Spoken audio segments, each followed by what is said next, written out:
de dire que si les choses se passent mal, il faudrait qu'on dise que ça se passe mal. Plus jamais ça. Plus jamais ça. Plus jamais ça. Plus jamais ça.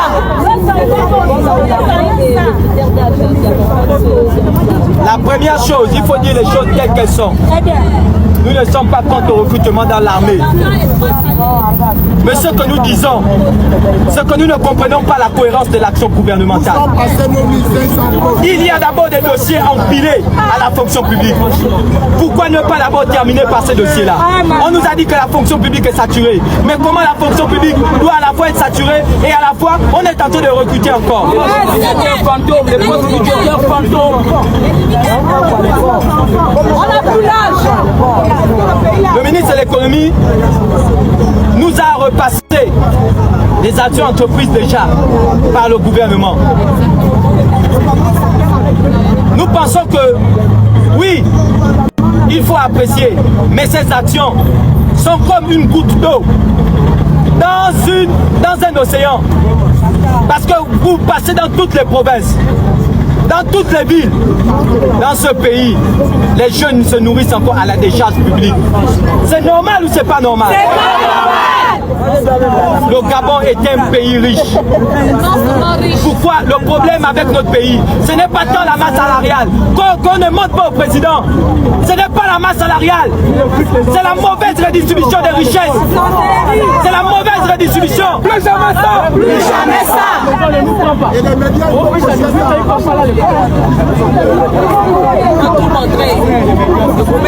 Nous avons les 50 millions avaient été partagés, séance tenante à toutes les personnes qui étaient présentes pour aller ouvrir les entreprises. Nous, leaders, l'UMMCG affiliés, nous avons pris nos membres, nous sommes allés créer des entreprises et des sociétés. À ce jour, pour les fiches circuits qui sont déjà sortis au niveau de l'ANPI, nous avons à ce jour 40 entreprises et 2 sociétés créées. La BCG vient d'ouvrir les portes. Nous avons voulu qu'on soit conviés, ne serait-ce qu'à l'inauguration. Parce que nous avons déjà certaines entreprises qui sont là. Pourquoi est-ce que nous n'avons pas été conviés? Et au-delà de ça, nous pensons qu'il faudrait faire la justice de partout. La justice ne doit pas être pour une catégorie et pas pour une autre. Certains sont en train de détourner et ramener encore la mauvaise gangrène qu'on a connue dans ce pays. Nous n'en voulons plus. Ce n'est pas de notre ressort, c'est du ressort de l'ANPI. Nous nous sommes rouillés là-bas en centaines. C'est du ressort de l'ANPI et nous pensons qu'ils sont en train de travailler. Oui, l'honorable Chauffard Fouboula. Il nous a fait état, lui son approche, c'est l'approche entrepreneuriale. Et vous avez déjà les éléments de réponse. Nous avons ouvert les entreprises. Et les jeunes Gabonais que nous sommes, nous ne sommes pas des paresseux. Nous ne sommes pas des paresseux. Beaucoup parmi nous ici font des activités génératrices de revenus. Mais ça ne nous permet pas de vivre. C'est ce qu'on appelle la survie. On ne peut pas survivre dans un pays aussi riche. On est capable d'octroyer à la jeunesse une indemnité chômage dans ce pays. Ça se passe ailleurs. Pourquoi ne pas le faire?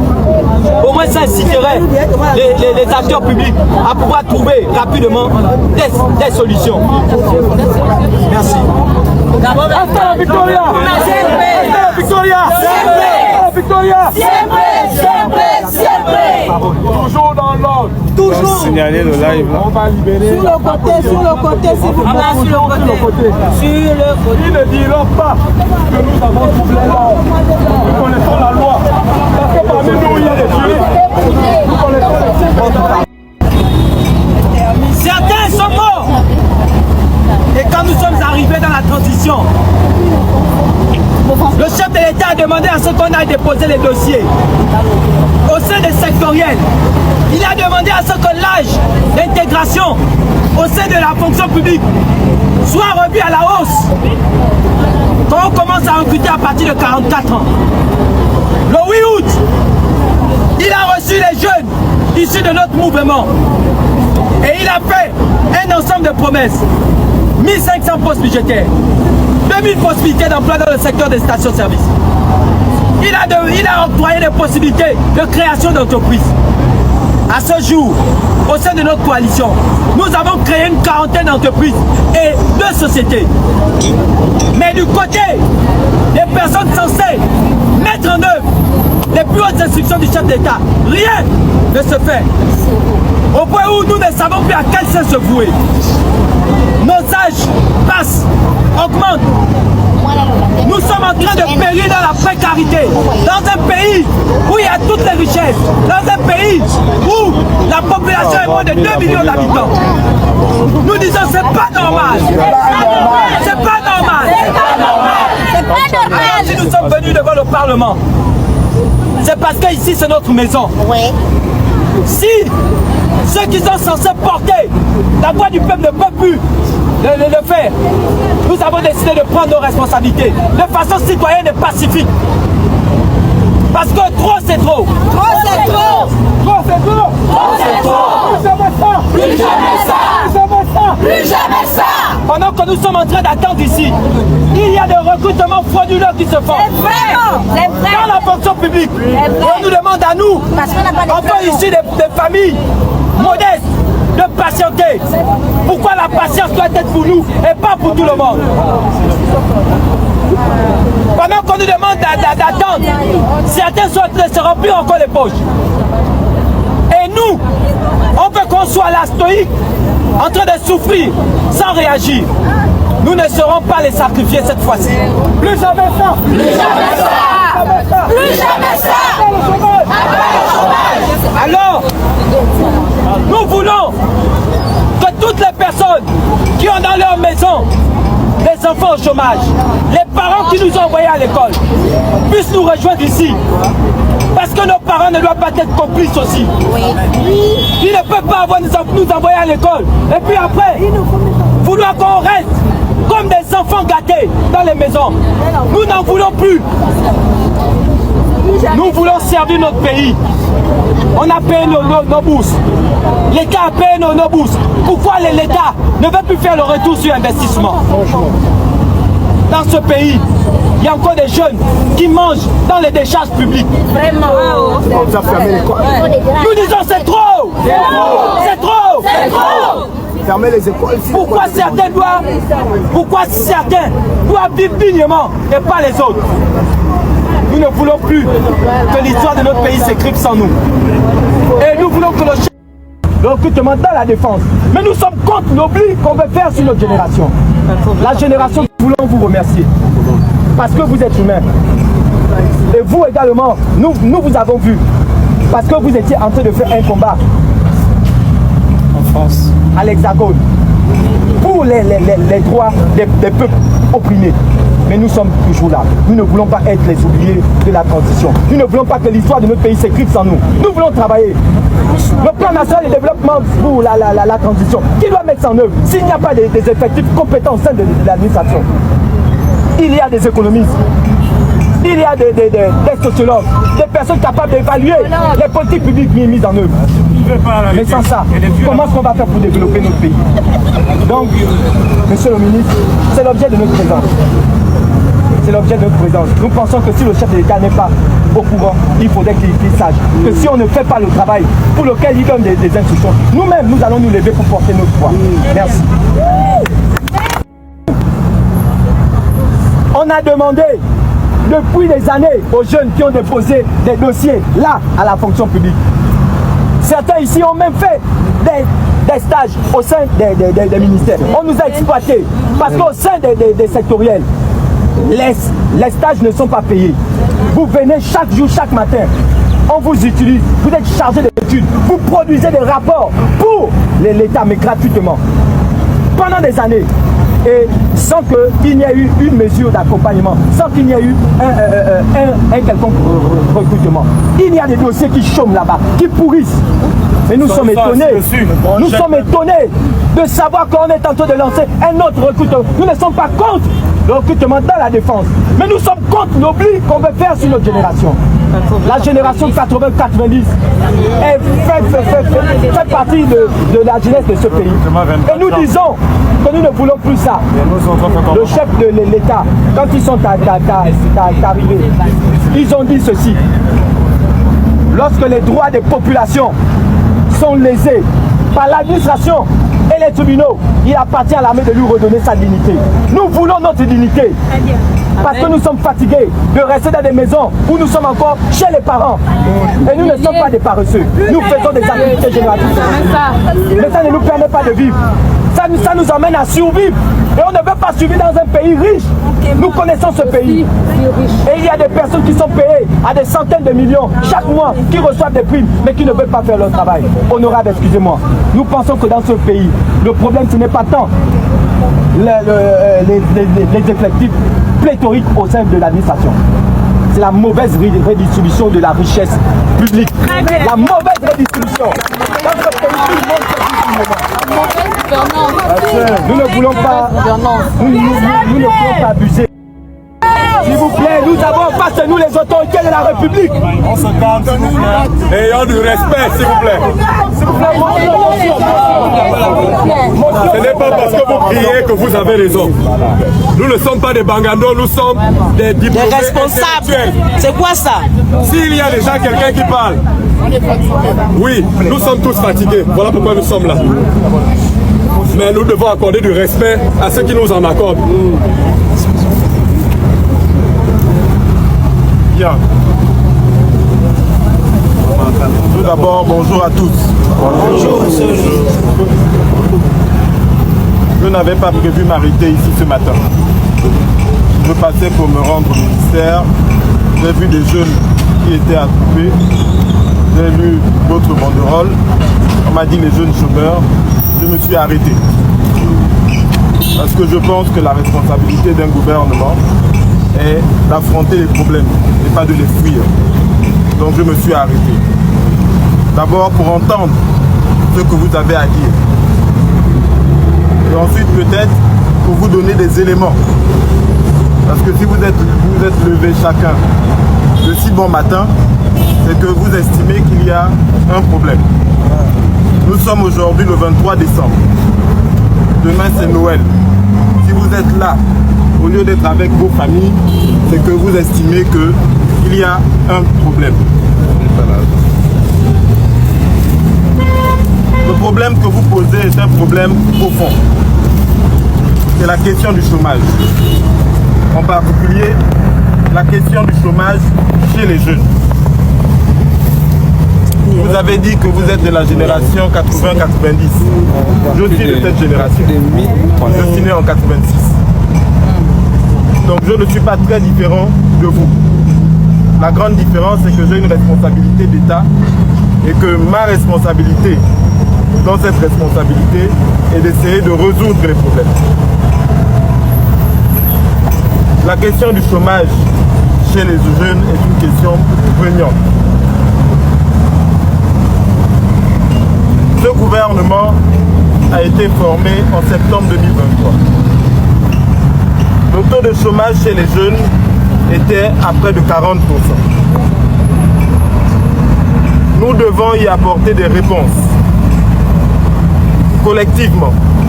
Mais en tant que gouvernement, nous avons une part importante dans les réponses que nous devons apporter. Mais en tant que gouvernement, nous avons une part importante dans les réponses que nous devons apporter. Nous avons un nouveau chef d'État. Celui-ci, lorsqu'il a pris les responsabilités, l'une des premières actions qu'il a posées, vous l'avez dit, c'est de rouvrir les recrutements dans l'administration publique. Et il y a des Gabonais qui ont été recrutés. Malheureusement, le nombre de jeunes Gabonais sans emploi est si important que même lorsqu'on fait des recrutements de masse, on a le sentiment que ça ne suffit pas. Mais il y a eu des recrutements de masse dans l'administration publique. Et nous l'avons fait en dépit de certaines orientations de certaines organisations internationales. Dans la CEMAC, on a un indicateur de convergence qui fixe un maximum en ce qui concerne la masse salariale. fait une division masse salariale sur le PIB, sur les recettes publiques, ça nous donne un pourcentage. Nous sommes très largement au-dessus. On a choisi de ne pas respecter ce critère pour donner la possibilité à des Gabonais d'intégrer l'administration publique. Mais ça ne veut pas dire que ça suffit. Et je ne suis pas en train de vous dire que le gouvernement s'est arrêté de travailler. Moi, j'assiste au conseil interministériel. J'assiste au conseil des ministres. Je peux vous assurer que de façon constante, la préoccupation du chef de l'État, c'est l'emploi. Si le président de la République lance tous les chantiers que vous voyez là, au-delà de vouloir embellir la ville, etc., c'est pour occuper les jeunes. Nous sommes conscients que ça ne suffit pas. L'emploi, c'est deux jambes. C'est l'administration publique et le secteur privé. Lorsqu'on a ouvert les vannes dans l'administration publique, c'était pour faire avancer la première jambe. En disant, l'administration publique fait un premier appel d'air et ensuite le secteur privé va faire sa part et la somme des deux nous aidera à réduire le chômage. Nous avons fait dans l'administration publique. Le président de la République a fait dans l'administration publique. Il y a certainement des imperfections. Et vous avez certainement raison. Il faut les remonter pour voir comment on peut corriger. Vous dites qu'il y a des gens qui font des stages dans l'administration publique et qui ne sont pas payés. C'est possible. Ça doit exister. Vous avez dû vérifier. Mais moi, vous dites qu'il y a des gens qui font des stages dans l'administration publique et qui ne sont pas payés. C'est possible. Ça doit exister. Vous avez dû vérifier. Mais moi, cet été, à la demande expresse du président de la République, vous avez tous vu que j'ai pris 200 stagiaires au ministère de l'économie. Ça ne s'était jamais fait auparavant. On l'a annoncé de façon transparente et je peux vous dire que tous ont été payés. Tous. J'en ai pris, y compris dans mon propre cabinet. Dans mon propre cabinet, j'en ai pris une dizaine. J'avais prévu faire 100. Le président m'a dit 100, ce n'est pas assez, multiplie par 2. Et nous les avons payés. On a trouvé des ressources, on a un peu réduit le fonctionnement pour pouvoir redistribuer. Et en le faisant, qu'est-ce qu'on recherchait? Ce n'était pas forcément de donner un emploi aux gens. C'était de leur donner une première expérience qui leur aurait permis d'aller mieux se vendre éventuellement dans d'autres fonctions. Nous travaillons. Le Premier ministre a reçu aussi des jeunes qui ont introduit des dossiers il y a quelques mois dans les différentes administrations. Le président de la République lui-même, et vous avez dit j'étais présent, il a reçu le mouvement des chômeurs. Et il leur a dit voici ce que j'ai déjà fait. Ce que je souhaite maintenant, c'est que certains d'entre vous se lancent dans l'entrepreneuriat et que d'autres intègrent le secteur privé. Séance tenante. Les jeunes qui étaient là ont dit on veut bien aller ouvrir les entreprises, mais on n'a pas d'argent. Vous étiez là, n'est-ce pas? Nous étions là. Le président a donné une enveloppe.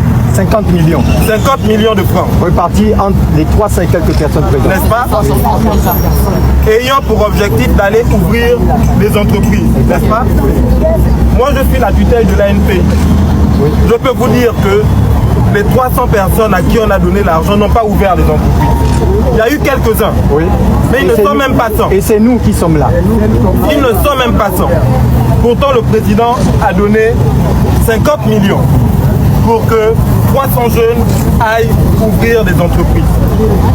Il faut aussi nous aider à vous aider. Il faut aussi nous aider à vous aider. Parce que lorsqu'on donne, s'il vous plaît, le ministre de la République parle une enveloppe pour aider les jeunes à aller ouvrir l'entreprise, et derrière ils ne le font pas, premièrement, on n'est pas encouragé à reproduire cet exercice. Deuxièmement, c'est un manque de responsabilité des jeunes qui ont reçu cet argent et qui n'ont rien fait. Le président a entrepris un plan, parce que tous les emplois ne sont pas les emplois de bureau. Le président a entrepris un plan, par exemple, sur les taxis. Il y a 470 taxis qu'il a fait rentrer. 417. Bien. Ça fait 400 emplois. Si on considère qu'un taxi, c'est une personne, n'est-ce pas? Mais c'est quoi la stratégie derrière? Peut-être qu'on n'a pas bien expliqué ce qu'on veut faire. C'est quoi la stratégie derrière? La stratégie est de nationaliser, allez, peut-être pas nationaliser, gaboniser le secteur. Parce que rien que dans Libreville, on a entre 5 000 et 10 000 taxis en circulation. Ça fait au moins entre 5 000 et 10 000 emplois. Donc 80% occupés par les étrangers, n'est-ce pas? Oui. On a dit on va avoir une action. On a eu les taxis cap. Il y a eu 2 ou 3 qui ont fait des accidents, on s'est moqué de nous. Mais tous les autres fonctionnent bien. Je suis ça régulièrement. Je peux vous dire que non seulement ils versent les recettes, ce qui montre que les jeunes Gabonais sont responsables, et certains arrivent à dégager une marge supérieure par rapport à ce qu'on leur demande. Nous allons faire une deuxième vague. Le président a même déjà commandé des véhicules qu'il fait rentrer sans droit de douane pour que d'autres Gabonais, de façon à ce que progressivement on atteigne ça. Est-ce que ce n'est pas une action en faveur de l'emploi?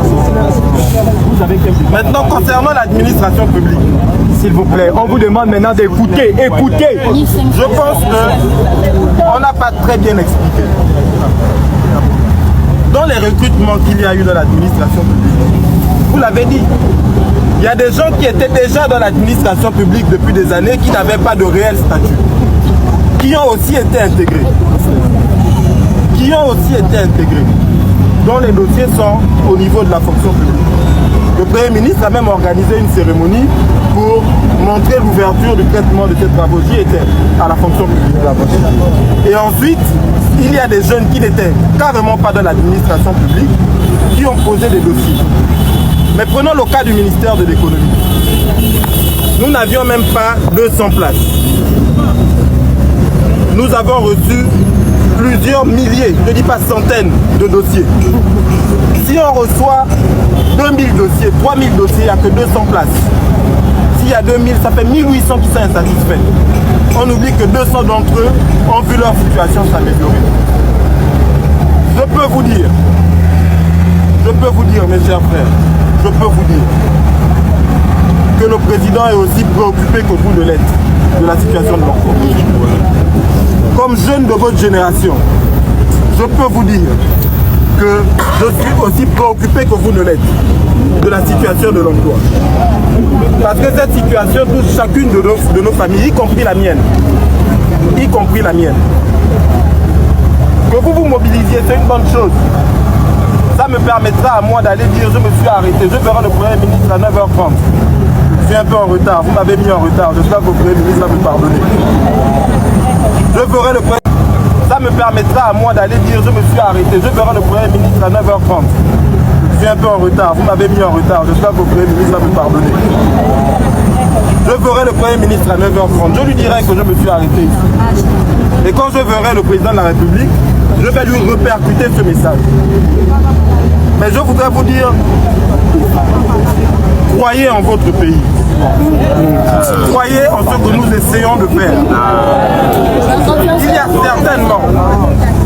y a certainement des choses qui pourraient être améliorées. Mais vous ne pouvez pas nier qu'il y a eu un frémissement depuis que le président Oli qui est là, mes frères. Vous ne pouvez pas le nier. Je comprends que le message que vous êtes en train de nous passer est de dire il faut faire plus. Il faut faire plus. Et vous devez maintenir cette pression pour que le gouvernement trouve le moyen et les ressources de faire plus. Que le secteur privé national trouve les moyens et les ressources de faire plus pour nos jeunes. Pour vous. Donc, je suis venu vous dire cela. Vous vous attroupez, il n'y a pas de problème. Faites-le dans la discipline. Oui. Il serait malheureux qu'il y ait un mouvement et qu'on bouscule les gens ici. Faites-le dans la discipline. Je dis que vos revendications sont légitimes. Nous allons continuer de les suivre. Je vais remonter le point au chef de l'État. Je vais personnellement m'impliquer pour regarder comment ces choses évoluent. Je ne peux pas vous faire de promesses. Si je le faisais, je serais un ministre irresponsable. Démagogique. Et démagogique. Je peux juste vous dire ce qu'on a déjà fait et ce qu'on est en train de faire. On a des actions. On a des actions qui ont été entreprises dans le secteur du bâtiment et des travaux publics. On a des actions qui ont été entreprises dans l'administration publique. On a des actions qui ont été entreprises notamment dans les taxis. Et il y a d'autres actions qui sont entreprises. J'imagine que tout le monde est recensé. Faites circuler ces listes pour que chacun voit la part qu'il peut prendre. Voilà ce que je pouvais vous dire à la suite de vos propos. Monsieur le ministre, s'il vous plaît. S'il vous plaît, monsieur le ministre. Encore une minute, s'il vous plaît. Déjà, nous tenons à vous remercier pour ces éléments que vous nous avez apportés en termes de réponse. Mais monsieur le ministre, il y a quand même quelque chose qui nous dérange et qui nous dépasse. À la fois, vous dites que on ne peut pas recruter tout le monde au même moment. Nous sommes d'accord. Mais quelle est la cohérence de l'action gouvernementale lorsque on a des piles de dossiers là-bas et qu'en même temps, on lance un autre recrutement? C'est le troisième là. L'autre contingent au sein des forces de police nationale vient de terminer. Et ils sont les premiers à rentrer en possession des postes budgétaires et de leur salaire. Nous ne sommes pas d'accord à l'école. Nous ne sommes pas contre ça. Nous ne sommes pas contre ça. Mais nous disons, dans les politiques publiques, monsieur le ministre, vous savez de quoi je parle. Je suis évaluateur des politiques publiques. Il y a le critère de cohérence. Tu demandes d'aligner les actions en fonction des précédentes. Il faudrait qu'il y ait une cohérence. Quelle est la cohérence, monsieur le ministre? Et nous voulons, s'il vous plaît, monsieur le ministre, que vous puissiez porter cela au Premier ministre, chef du gouvernement et au chef de l'État. Nous, c'est nous qui avons légitimé cette transition. C'est nous qui sommes sortis au petit matin du 30 août. C'est nous, monsieur le ministre. Exactement. Mais nous sommes les oubliés de cette transition. Nous ne voulons pas davantage abuser de vos temps. Mais nous avons décidé de prendre nos responsabilités. Nous ne sommes pas des délinquants. Ce que nous faisons ici, c'est une action citoyenne et pacifique. Nous voulons que le chef de l'État puisse comprendre ce qui se passe. Il y a des recrutements qui se passent. Et monsieur le ministre, pour terminer, au sein de l'ANPI, nous avons ouvert à ce jour, nous avons une quarantaine d'entreprises ouvertes. Nous avons 2 sociétés que nous avons eu à ouvrir. Et vous étiez là une fois de plus. Le chef de l'État avait dit qu'on devait avoir des accompagnements et des marchés. Nous sommes toujours en attente. Nous avons fait preuve de patience. Monsieur le ministre, nous sommes d'accord avec vos propos. Mais vente vide n'a point d'oreille, monsieur le ministre.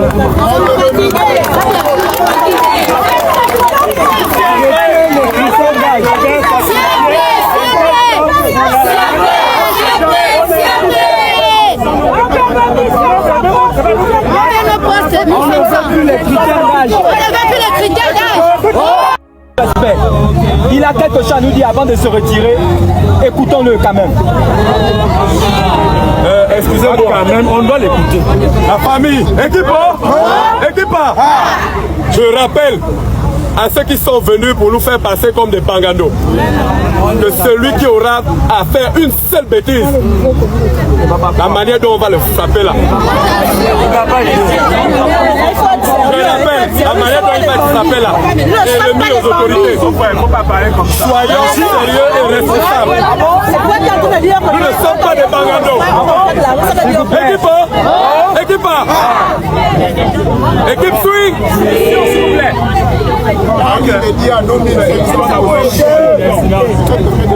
C'est tout? Ok, merci au MLC. Merci Laurent. Moi je suis pas politique, je suis pragmatique. J'ai entendu qu'il y a 40 entreprises que vous avez lancées. Moi ce que j'aurais souhaité, ce que je souhaite, au-delà de toutes les incriminations, c'est qu'on garde cette dynamique que nous avons eue dès le départ. Moi je suis porté entrepreneuriat. C'est le message, c'est le seul message que je peux délivrer. Merci d'être entrepris. Mais de toute ma vie, je n'ai jamais sollicité à être employé quelque part. Encore moins la fonction publique. C'est mon choix. Je ne partage avec vous que ce que je vis. Si je n'ai vécu qu'entrepreneuriat, comment voulez-vous que je vous parle un autre langage si ce n'est sur l'entrepreneuriat? Pourquoi je dis, après avoir fait tout cela, voyons-nous pour la suite. Parce qu'il faut mettre les uns et les autres face à leurs responsabilités. On a demandé de créer des entreprises. Résultat, au moins 40 entreprises ont été créées. Les deux sociétés.